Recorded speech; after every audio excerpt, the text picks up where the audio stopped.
Hey everybody, we're back with an update on the Heritage 2 Green K5HL. And as you guys can see here, I got the bells all cleaned up. Still have yet to do the manifold, and then some of the internal stuff laying over there. Still a lot of work to do, but I at least have the bells done. The manifold is still soaking for now. Wasn't able to get to that this weekend, but maybe throughout the week I can get that done and see what the weather's like. I might be able to test this next weekend. Just depends on what the temperatures are. But got the bells all done, and as you guys can see, I now have a 4-bell that's matching paint. That is that 4A. I am going to use that. With some help from one of my subscribers and some YouTube research that I did, I was able to listen to a handful and actually realize that there's a handful of these that came from the factory with a 4A, and with the Era it would be a mid-bore 4A. And I like the sound of them. They have almost kind of seems like just a slighter mellow tone compared to the other ones. It's very slight because that bore depth really isn't a whole lot, so we're going to use that. So I'm going to wind up not having it repainted. I'm just going to keep it as is. I did my best to preserve all the paint on these bells. Everything came out pretty good, and it'll kind of give it some character to have some of the chips and stuff on it. It's like, I'd rather not have some chips in the paint and stuff like that, but at the same time it does give it character. It shows it's got some miles under it, and so it'll look really cool and sound really cool. We'll take a look at some of these bells here internally. If you guys don't remember, or if you guys haven't seen what they did look like on the inside, go watch the previous video when I did the opening on all these bells. So this 4A that I had, I did not do a full clean on it the last time, and you guys had seen it in my 4-bell video. I did a little bit more cleaning work on this to try and shine stuff up as best as possible. A little bit of staining in there, that's not my concern at all. My biggest concern was just to make sure that the nozzle rings were as clean as possible, and then of course make sure the back caps were as clean as possible. You guys can see that's the 4A that we will be using. So now the 3, if you remember from the last video, the inside of the 3 was really bad, a lot of corrosion on the nozzle ring. The back cap, you guys can clearly see where the damage was now. That is clean, and something that I didn't see before, it was cleaning that the some of the diaphragm bits had started to kind of bite into that back cap ring there. They only bit into it a little bit. I'm not worried about that causing any issues at all. It's not sharp. Didn't limit the thickness of that spot, just kind of bit into the side of it a little bit, so not too much of an issue. You guys will see I stamped the caps, even though I would know which one this one went to, but just for the sake of doing them all, I always like to stamp the caps when I'm cleaning them, then I don't have to worry about trying to keep track of what's what. Sweaty hands. You guys can see still got some shiny paint on there. Nice green. A lot of that black stuff came off, all that soot that was really on there. Some of that took a lot of scrubbing with, I used little cotton pads and PV Blaster to scrub a lot of that really cooked on soot off, and was still able to really save the paint pretty good. There's the inside of the 3. This is the 3-bell. And you guys remember there's literally no shine to that at all. Now it's nice and shiny. The bore is nice and shiny. The nozzle ring, really nice and clean, real smooth. Completely the opposite of what it was when I got it. So that'll be a really good sounding bell now. We'll get, I'm going to put all new, or new used diaphragms and cushion rings in all these bells. I'm not going to try and use the originals. I might use the original, some of the original back diaphragms, but the front diaphragms I'm just going to use some a little bit better conditioned ones that I have. Just that way this horn has a really clear tone.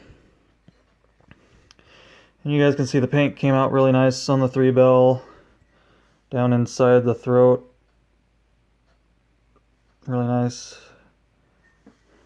I think I showed off some of that, so if you guys don't really remember, you guys can always rewatch that first video on the opening and see the difference. That's the 2-bell. Same thing, cleaned up back cap, still have a lot of nice shiny green paint. Inside of the back cap got nice and clean. Actually, was able to get the staining out of these with not much effort, so that was kind of nice. You guys can see I stamped it with the number 2, so I know it's the number 2 back cap. Came out nice and clean. The internals on the 2-bell, a little bit of staining down at the bottom of the power chamber, but other than that, really nice and clean. Nozzle rings super clean. The bore is nice and clean. Outer rings clean. The little bit into areas on this outer ring don't really cause any bit of an issue. That's nothing that you can really remove without machining. So I don't really worry about that too much, just as long as I get it nice and clean. And then you can see a little bit clear now. You know, the 2 was clearly facing down. This was the bottom side of the 2 when it was painted, so if you're looking at the back of the horn, which would be facing forward, that's why all that got painted a little bit better. You guys can see it's nice and shiny. Down in the throat there, a little bit of chipping on the bottom. Not too bad.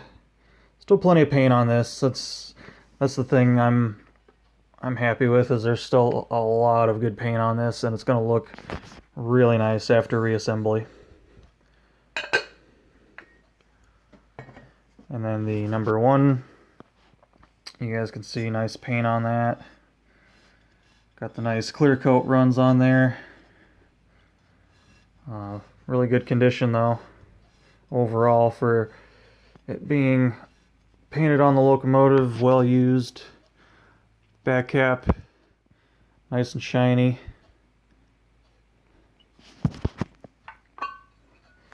Inside of the back cap, you guys can see all that staining on the outer edge cleaned up really nice. So I'll have all really nice clean surfaces when this goes back together. And then the internals on the 1-bell, pretty much the same thing. Overall really clean, just some staining down in the bottom of the power chamber that I couldn't get out. But other than that, everything cleaned up really nice. So this horn should sound really nice and clear once it's all back together. It didn't really have anything down in the inlet. All these inlets were pretty much like brand new after I cleaned them, and I'll see if I can get a shot of that. There you go. Camera's probably not going to focus in there, but you guys can see it's nice and shiny down in the inlets. All the inlets were like that. They all cleaned out really nice. Sometimes you get a lot of permanent staining in the inlets, but I'm guessing this horn probably stayed a little bit drier than some others. And then the 1L, now you guys can see really nice dark green paint all around, really nice. Back cap, Back cap's got some nice clean paint on it. Nice and shiny. Inside of the back cap, stamped at 1L, so that way I know. Cleaned up really nice. And then the power chamber, cleaned up really nice. This one pretty much doesn't have any staining in it at all, not even down in the base of the power chamber. Cleaned out super nice. The nozzle, some of these nozzles can get pretty tore up just because they're the most inline bell with the airstream, so a lot of the crud will come straight up and get into this bell, and if you get enough in here and it starts working its way around the diffuser ring, starts to attack the relationship between the nozzle and the diaphragm and can actually start little wormholes or divots. This one's really nice and smooth, so that should sound really good and clear. But you guys can see it cleaned up really nice.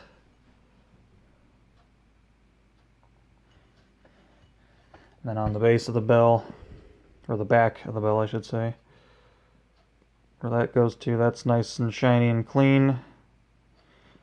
Now something that I didn't realize at first until I took this apart, and I didn't realize it until I went to pop this off. And this is something I've never seen before in all the two-piece 1Ls that I've had. This one came from the factory without a gasket. Now we all know, some of us that own a horn that has a two-piece 1L, or that have worked on a horn with a two-piece 1L, we all know that there's a cork gasket that goes in between the power chamber and the bell. Literally, I have a decent handful of two-piece 1Ls, and this was the first time I had ever seen one that did not have a gasket, and it was from the factory like that. I was the first person to open this bell up since the horn was put together, so it was pretty interesting that it just didn't have one. I don't know if they just didn't, if they didn't have a gasket on hand at that time when they put this horn together, or if whoever put this horn together was having a long day and this was the last horn and they just kind of slapped it together. I'm not sure, but pretty interesting to see one that didn't have a gasket from the factory. So I do have a spare gasket that I will be using because I want to make sure everything's put together how it should be from the factory. Even though this one was factory like that, it should have had a gasket on it. So I have a spare one that I'm going to use for that. And then you guys probably remember when I was doing the disassembly on this, the diffuser ring had a crack in it. I have a spare diffuser ring that is actually error correct, is a Nathan produced big hole diffuser ring specifically for a two-piece 1L. So I had one of these laying around, so I'll be putting a new not broken one in. So we're just kind of adding some better parts to the 1L to kind of help that out, make it a little bit more legit. And but yeah, I was really surprised because normally, if you've ever taken apart a two-piece 1L that's been together for a really long time, once you pull these three bolts out, 99% of the time this doesn't just fall off. The cork does a pretty good job at sealing the bell and the power chamber together.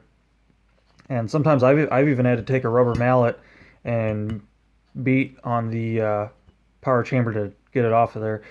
This one, I still had to tap it off, but I was able to get it with just one quick light tap with my hand. So, and then that's when I realized that it just didn't have a gasket on it, so that was pretty weird. So yep, we'll make sure that all goes back together as it should have been. Nice new parts. used gasket, but it's still really good condition, so I'll be using that. And then our addition of the 4A back there. So that's one nice thing, is I don't have to worry about getting it repainted. I just pretty much have to put a paint matched bell on and see how she sounds, so that'll be pretty cool. So yeah, there's pretty much just a little update for everybody. Hopefully next weekend I can get the manifold cleaned up either over the weekend or sometime through the week. Maybe start working on it, and then hopefully by next week can have this horn all back together and ready to rock and roll. But yeah, guys, until next time, hope you enjoyed the update on everything. And as always, thank you for the new subscribers. Thank you to the old subscribers for sticking around. Thanks for all the support. Thanks for some of the help in the comments on certain things. And till next time, take care. See you later.